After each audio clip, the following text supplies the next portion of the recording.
विद्यार्थी बंधू आणि भगिनींनो, आपण या अगोदर आपला जो इतिहास विषय आहे, इतिहास विषयाचा जो आपण दुसऱ्या भागातला व्हिडिओ या अगोदर आपण अभ्यासलेला आहे. आणि त्या दुसऱ्या भागामध्ये आपण 1857च्या उठावाच्या अगोदर जे काही उठाव घडलेत त्या उठावाची कारणे, अपयशाची कारणे, त्याचे परिणाम या सर्वांचा आपण अभ्यास केला. आणि आता हा आपण 6व्या प्रकरणाचा 3रा भाग आपण या ठिकाणी घेत आहोत. आणि यामध्ये आपण भारतीय राष्ट्रीय सभेच्या स्थापनेचा आपण विचार करणार आहोत. कारण एक गोष्ट लक्षात घ्या की 1857च्या उठावानंतरची सर्वात महत्वाची घटना जर कोणती असेल तर ती म्हणजे इसवी सन 1885 मध्ये भारतीयांना एका सूत्रामध्ये बांधू शकेल अशा भारतीय राष्ट्रीय सभेची जी स्थापना झाली ती सर्वात महत्वाची घटना. कारण 1857चा उठाव हा अपयशी ठरला. परंतु मी मागच्या व्हिडिओमध्येच म्हटलं होतं की 1857चा उठाव अपयशी ठरला याचा अर्थ असा होत नाही की त्याचे काहीच परिणाम झाले नाहीत. तो उठाव जरी अपयशी ठरलेला असला तरी त्यातून भारतीय लोकांमध्ये राष्ट्रवादाचा उदय झाला होता, राष्ट्रीय भावनेचा उगम झाला होता. आणि त्याचा परिणाम म्हणून 1885 मध्ये जी संघटना अखिल भारतीय स्तरावरती निर्माण झाली होती ती म्हणजे राष्ट्रीय सभा. आणि कसं आहे की 1857 ते 1885 हा जवळपास 25 ते 30 वर्षाचा कालखंड मधातला. 1857चा उठाव आणि 1885ला भारतीय राष्ट्रीय सभेची स्थापना, 25 ते 30 वर्षाचा कालखंड. या कालखंडामध्ये बऱ्याच घडामोडी घडून गेल्या. म्हणजे राष्ट्रसभा काही एकाएकी उदयाला आली नाही, बऱ्याच घडामोडी घडून गेल्या. कोणकोणत्या? सर्वात पहिली गोष्ट तर या 25-30 वर्षाच्या काळामध्ये ब्रिटिशांनी संपूर्ण भारतामध्ये, अख्ख्या भारतामध्ये म्हणजे अनेक प्रकारच्या सुधारणा केल्या. म्हणजे रेल्वेचं जाळं जिकडे तिकडे विणलं, पोस्ट, तारायंत्र अशा प्रकारच्या अनेक सुधारणा केल्यात, सडका बांधल्यात, म्हणजे अशा प्रकारच्या अनेक सुधारणा केल्यात. हा हे खरं आहे की ह्या सर्व सुधारणा त्यांनी स्वतःच्या साम्राज्याच्या रक्षणासाठी केलेल्या होत्या, स्वतःच्या सोयीसाठी केलेल्या होत्या. पण अनासायस त्याचा फायदा भारतीय लोकांना झाला. एका प्रांतातल्या माणसाचा दुसऱ्या प्रांतातल्या माणसाशी आता व्यवहार सुरू झाला, संवाद सुरू झाला.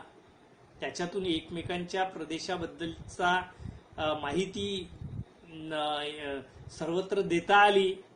म्हणजे त्याचा फायदा भारतीयांना घेता आला.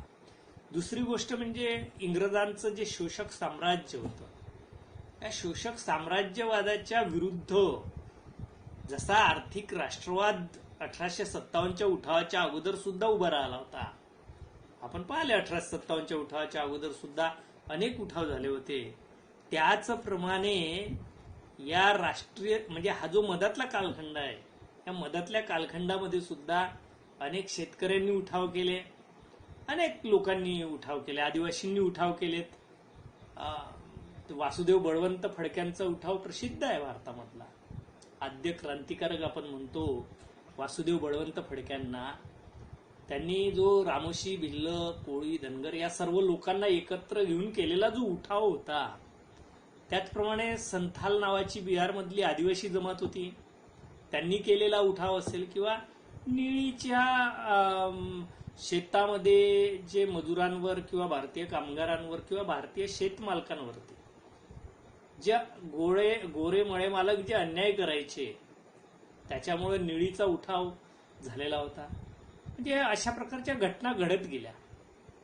आणि सर्वात म्हणजे राष्ट्रवाद कसा तेवत राहिला आणि ब्रिटिशांनी काय काय केलं.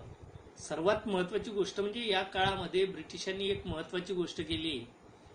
कारण ब्रिटिशांना एवढ्या मोठ्या साम्राज्याचा डोलारा सांभाळायचा होता, तर तो मुठभर इंग्रजांच्या भरोशावर नाही सांभाळायला जाऊ शकणार होता.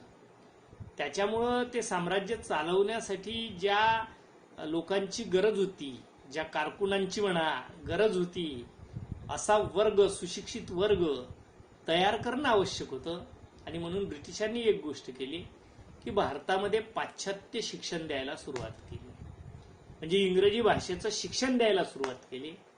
आणि इंग्रजी भाषेच्या अभ्यासातून ज्या पाश्चात्य संकल्पना होत्या, लोकशाही असेल, स्वातंत्र्य असेल, समता असेल, उदारमतवाद असेल, तसं तर लोकशाहीचा उगम युरोपमध्ये किंवा इंग्लंडमध्ये झाला असं आपले महान महान विद्वान लोक, इतिहासकार लोक सांगत असतात.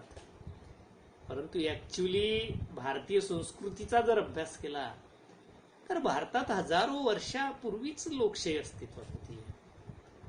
तुम्ही जर बघाल तर पूर्वी गणराज्य होती. गणराज्य म्हणजे काय?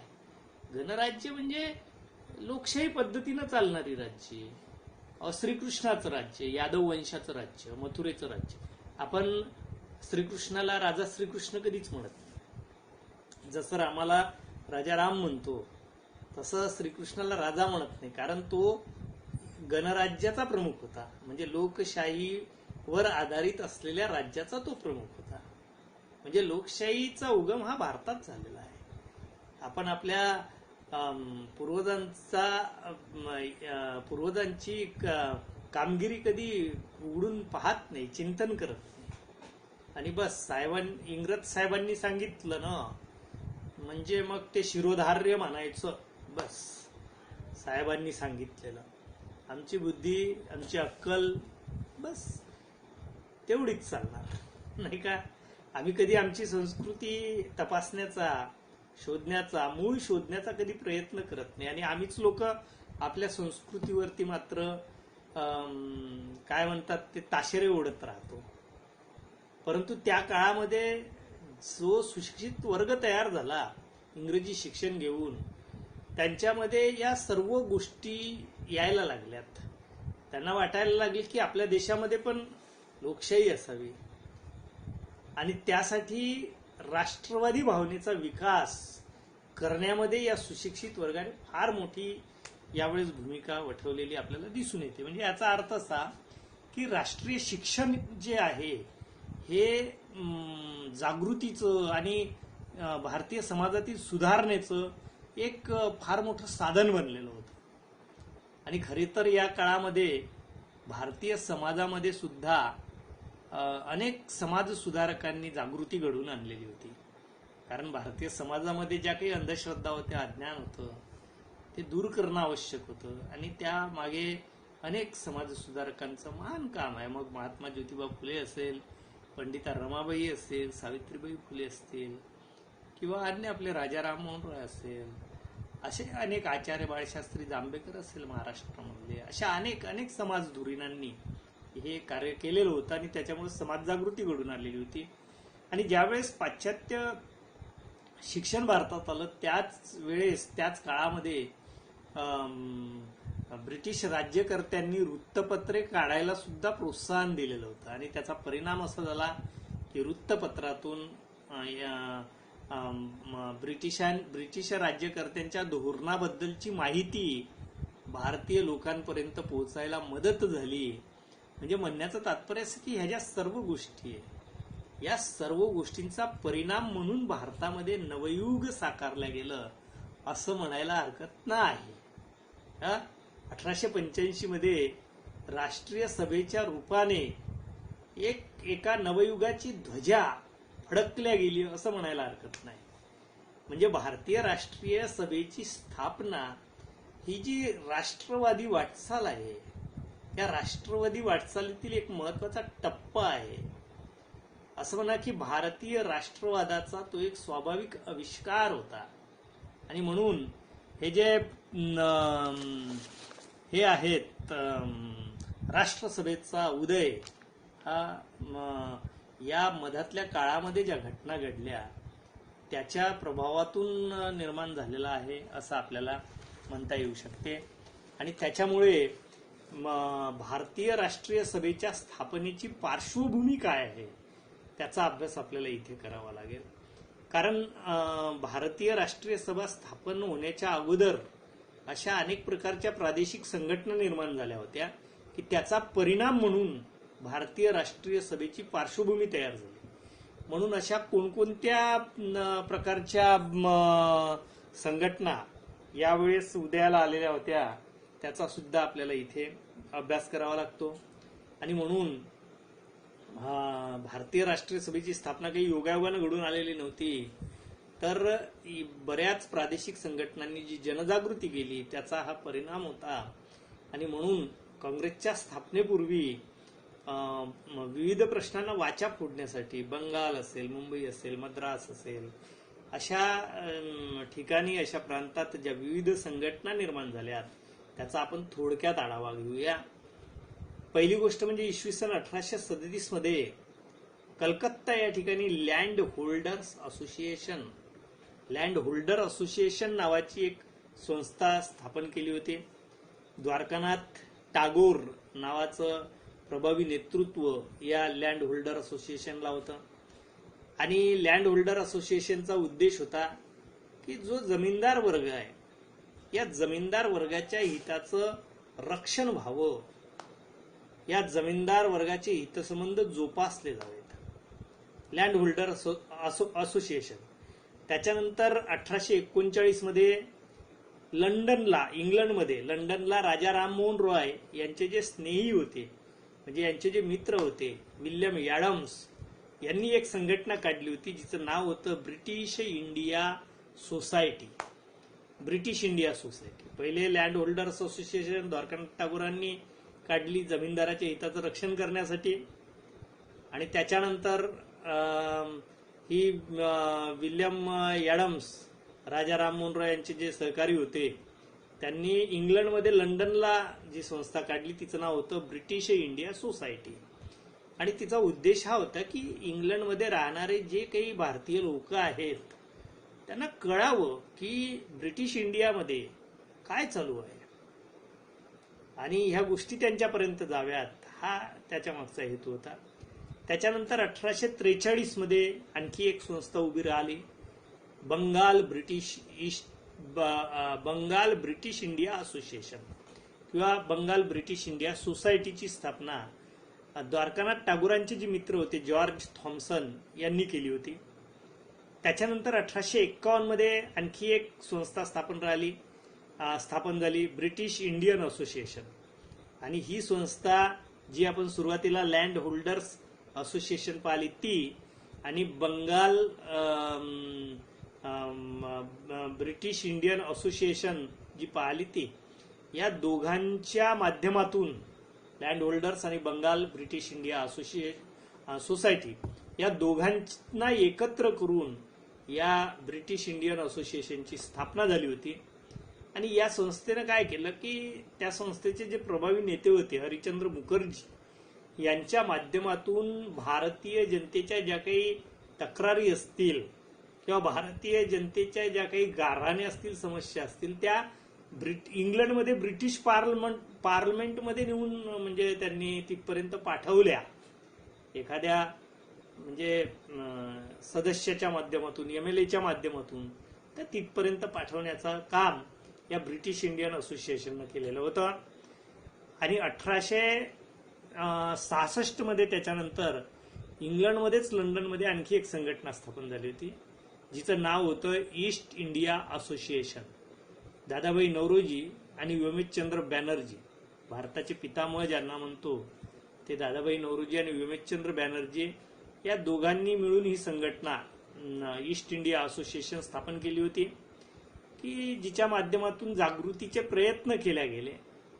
आणि पुन्हा तेच की भारताच्या समस्यांची इंग्लंडमध्ये चर्चा व्हावी. आणि कसं असतं की सर्वच इंग्रज काही वाईट नव्हते ना, 100मध्ये 2 इंग्रज चांगलेही असतील तर असे जे चांगले लोक आहेत, उदारमतवादी लोक आहेत, त्या लोकांच्या समोर हा प्रश्न ठेवावा या हेतूने या ईस्ट इंडिया असोसिएशननं काम केलेलं आपल्याला दिसून येते. त्यानंतर मग इंडिया लीग नावाची सुशिक्षित तरुणांची सुद्धा संघटना 1875 मध्ये स्थापन झाली कलकत्त्याला.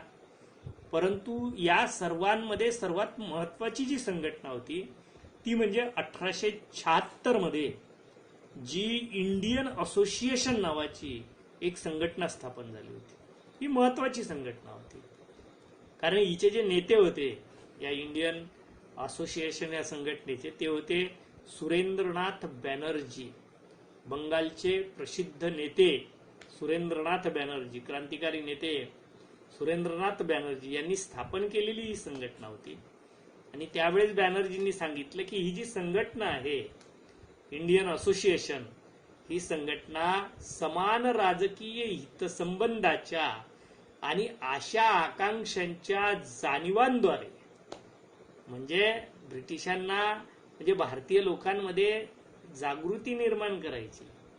ब्रिटिशांना सांगायचं की तुमचं जसं एक राष्ट्र आहे तसं आमचं पण राष्ट्र आहे.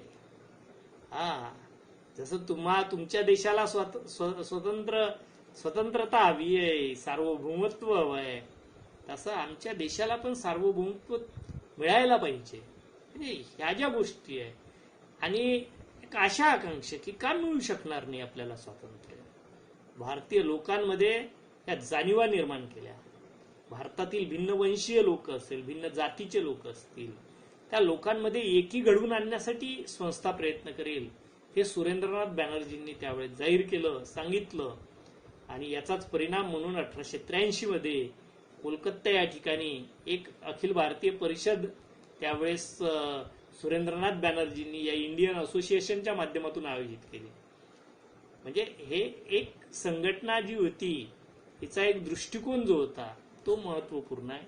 त्याच्यानंतर मग बाकीच्या मद्रास महाजन सभा स्थापन झाली किंवा तुमची ते बॉम्बे प्रेसिडेन्सी असोसिएशन स्थापन झाली, या सुद्धा महत्वाच्या संघटना होत्या. सांगण्याचं तात्पर्य एवढंच आहे की म्हणजे या पद्धतीनं राष्ट्रसभेच्या उदयापूर्वी, स्थापनेपूर्वी अनेक अशा प्रादेशिक आणि राजकीय संघटना उदयाला आलेल्या होत्या. परत 1857च्या उठावानंतरचा जो असंतोष भारतीय लोकांमध्ये खदखदत होता, उठाव अपयशी ठरल्यानंतर, तर त्या राष्ट्रवादाची भावना भारतीयांमध्ये विकसित होण्यामागं या संघटनांचा फार मोठा हात आहे.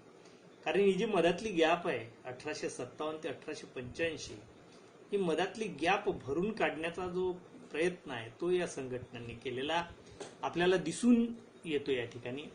आणि या सर्व राजकीय संघटनांना म्हणजे असं वाटत होतं की भारतीयांना कुठेतरी एका सूत्रामध्ये बांधल्या जावं आणि म्हणून भारतीयांना जागृत करून संघर्ष करण्यासाठी प्रवृत्त करणं आवश्यक होतं. आणि म्हणून राष्ट्रीय सभेची जी स्थापना झाली तिची बीजे या छोट्या मोठ्या संघटनांमध्ये, प्रादेशिक संघटनांमध्ये आपल्याला दिसून येते. आणि त्यातूनच पुढे जाऊन राष्ट्रीय काँग्रेसच्या महावृक्षाची निर्मिती झालेली आपल्याला दिसून येते. म्हणून या तिसऱ्या भागामध्ये आपण या राष्ट्रसभेच्या किंवा राष्ट्रीय काँग्रेसच्या, राष्ट्रसभेलाच राष्ट्रीय काँग्रेस हे नाव आहे, इंडियन नॅशनल काँग्रेस म्हटलं जातं, तर याचा एक संक्षिप्त आढावा आपण घेतला आहे. पुढच्या व्हिडिओमध्ये आपण भारतीय राष्ट्रीय सभेची स्थापना हा महत्वपूर्ण टॉपिक घेऊ आणि भारतीय राष्ट्रीय सभेमध्ये जे जहाल आणि मवाळ मतभेद निर्माण झाले त्याचा अभ्यास आपण चौथ्या भागामध्ये करूया.